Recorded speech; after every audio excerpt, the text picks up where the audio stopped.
औज़ु बिल्लाहि मिनश शैतानिर रजीम बिस्मिल्लाहिर्रहमानिर्रहीम। रात के 11:30 बज रहे हैं और तारीख़ 19 फरवरी 2017। अल्लाह ताला कुरान पाक में बोल दिए थे पहले ही कि ईसा मसीह मेहदी अलैहिस्सलाम पर लोग ईमान नहीं लाएंगे, यकीन नहीं करेंगे उनका दाबतुल मिनल अर्ज़ निकलने तक, यानी वो ज़मीन का जानवर निकल के जब तक वो बात ना कर ले लोग यकीन नहीं करेंगे। ये अल्लाह ताला ने फरमा दिया। आप बोलेंगे कहाँ पर फरमाया? कुरान में सूरह नमल आयत नंबर 82 में फरमाया कि जब उन पर वादा पूरा होने को होगा, क़ुर्ब क़यामत की बात हो रही है, तब ज़मीन से हम एक जानवर निकालेंगे जो कलाम करेगा, क्योंकि लोग हमारे निशानियों पर यकीन नहीं करते हैं, क्योंकि लोग हमारे निशानियों यानी आयतों पर यकीन नहीं लाते। तो क़ुर्ब क़यामत वाली 10 निशानियाँ देख लीजिए हदीस में। मसीह दज्जाल का आना, ईसा मसीह का आना, ईसा मसीह मेहदी अलैहिस्सलाम का आना, 3 तरफ ज़मीन का धस जाना, फिर दाबतुल अर्ज़ का निकलना। अब इस 6 निशानों में, 10 निशानों में से 6 निशानों में लाइफ निशान मसीह दज्जाल है। मसीह दज्जाल तो शैतानी मसीहा है, वो तो पॉजिटिव साइन नहीं हुआ। तो दूसरा साइन कौन है? ईसा मसीह मेहदी अलैहिस्सलाम, लाइफ साइन। 3 तो अजाब हैं और छठा जो है दावतुल अर्ज़ निकल के कलाम करेगा। तो दावतुल अर्ज़ को छोड़ दीजिए, 3 अजाबों को छोड़ दीजिए, ज़मीन का धस जाना, और फिर आप सेकंड पॉइंट पकड़िए ईसा मसीह मेहदी अलैहिस्सलाम। तो अल्लाह के निशानियों में, क्योंकि ईसा मसीह मेहदी अलैहिस्सलाम से कनेक्टेड सारे निशानात हैं, तो आप कुरान में पढ़ते हैं क्योंकि अल्लाह ताला की आयतों पे लोग यकीन नहीं करते हैं। उन आयतों लफ्ज़ के अंदर, वो आयात लफ्ज़, वही हदीस में आयात आए हैं 10 क़यामत के क़ुर्ब निशानात, उसके अंदर ईसा मसीह मेहदी अलैहिस्सलाम मेन आयत है जिससे कनेक्टेड सारी आयत हैं।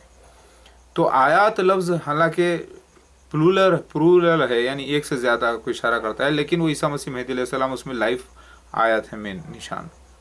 कुरान में अल्लाह ताला फरमाते हैं जब तक कि हम अपना रसूल ना भेजते हैं अजाब नहीं देते। तो ये क़ुर्ब क़यामत के जो अजाब हैं, 3 तरफ ज़मीन का धस जाना, फिर सूरज का उल्टा निकलना, फिर अलग अलग जो अजाब हैं, तो ये यहाँ पे रसूल आना लाजिम है। तो रसूल वो आयत है, निशानी। तो अल्लाह ताला कुरान में फरमा चुके हैं पहले ही कि अल्लाह ताला के ईसा मसीह मेहदी अलैहिस्सलाम को लोग जब नहीं मानेंगे कब? जब तक नहीं मानेंगे जब तक दाबतुल मिनल अर्ज़ निकल कर ईमान ना ला ले, यानी बैत ना कर ले, यानी कलाम ना करे। तो हदीस में बिहारुल अनवार में जिक्र आता है सबसे पहले बैत करने वाले ईसा मसीह मेहदी अलैहिस्सलाम पर, यानी मेहदी अलैहिस्सलाम पर, जो कि ईसा मसीह मेहदी अलैहिस्सलाम एक ही शख्सियत है, उनके ऊपर बैत करने वाले जिब्राइल अलैहिस्सलाम होंगे, जो सफ़ेद परिंदे की शक्ल में बैत करेंगे।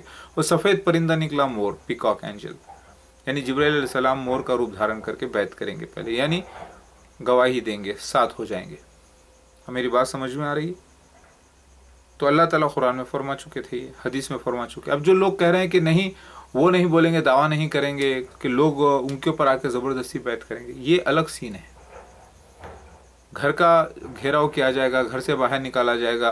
क्यों निकाला जाएगा? क्यों पनाह लेंगे मेहदी अलैहिस्सलाम? क्योंकि उनके ऊपर हमले होंगे, क्योंकि वो दावा करेंगे। ये दूसरे हदीसें मिलती हैं, बिहारुल अनवार में खुल्लम खुल्ला लिखा हुआ है कि घर पे बैनर्स लगाएंगे, इवनिंग का वक्त होगा, फिर आसमान से न्यूज़ आएगी, फिर उसके बाद लोग यकीन नहीं करेंगे। तब तीसरे दिन से मुराद तीसरा साल है, उससे मुराद जो है ना ईसा मसीह मेहदी अलैहिस्सलाम के हाथ पर बैत करने वाले जिब्राइल अलैहिस्सलाम होंगे परिंदे की शक्ल में। ये परिंदा कौन है? दाबतुल मिनल अर्ज़ निकला है। दाबतुल मिनल अर्ज़ कौन है? मलिक ताऊस, यानी फरिश्ता है जिब्राइल अलैहिस्सलाम मोर के रूप में। तो कुरान हदीस से गवाही हो चुकी थी, इसीलिए अल्लाह का फजल है। और फिर थोड़े से लोग बैत करेंगे शुरू में, ये भी लिखा हुआ है। तो हदीस पूरी हुई माशाल्लाह से, अल्लाह का फजल है। और कुरान में अल्लाह ताला खुला बयान कर दिए थे, लफ्ज़ आयात में छुपी हुई वो बात ईसा इब्न मरियम मेहदी अलैहिस्सलाम, जो लोगों को नज़र नहीं आई। लोग क्या समझ गए? कुरान की आयतें समझ गए, क्योंकि कुरान की आयतें भी अल्लाह की निशानी है। लेकिन ये क़ुर्ब क़यामत वाली कौन सी आयत है? हदीस में देखें, वही आयत लफ्ज़ आया है, तो वो 10 निशानियाँ हैं क़ुर्ब क़यामत वाली, जिसमें पहली निशानी मसीह दज्जाल है, दूसरा ईसा मसीह मेहदी अलैहिस्सलाम है। मेरी बात समझ में आ गई आपकी?